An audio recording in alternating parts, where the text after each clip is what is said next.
Hey everybody, welcome back to the show. Today we're talking about a woman who knew how to keep things interesting, the wife of Bath. Now this lady was no shrinking violet. She was bold, she was sassy, and she had a story for everything. See, the wife of Bath believed in experience, not just what the church told her. And honey, did she have experience? She'd been married 5 times and she wasn't afraid to tell you all about it. She was like, listen, I've lived more life by 30 than most people do in a lifetime, so why should I listen to some old guys in robes?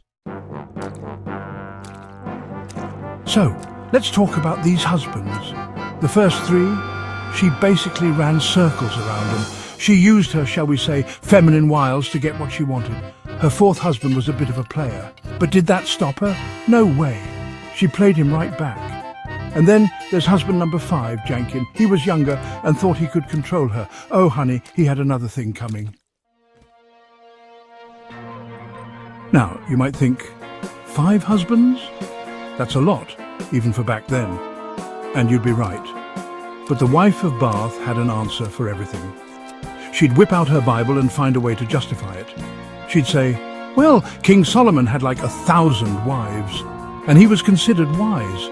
She even used St. Paul to her advantage. See, St. Paul said it was better to marry than to burn with desire. And the wife of Bath was like, amen to that. And I've got the marriage certificates to prove it.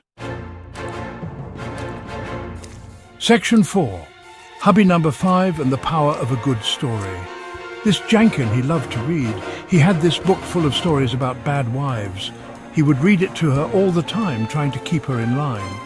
But the wife of Bath, she was smarter than that. She knew the power of a good story, so one day she just snapped.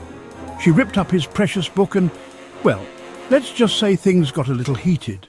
But you know what? It worked. From that day on, Jankin treated her with respect. He learned that you don't mess with a woman who knows how to tell a good story. Section 5. A happy wife, a happy life, especially when the wife is in charge.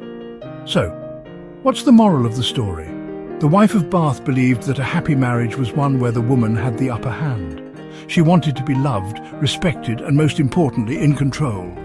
Now, I'm not saying you should go out and rip up your husband's favourite book, but I am saying that the wife of Bath teaches us to be bold, speak our minds, and never settle for anything less than what we deserve.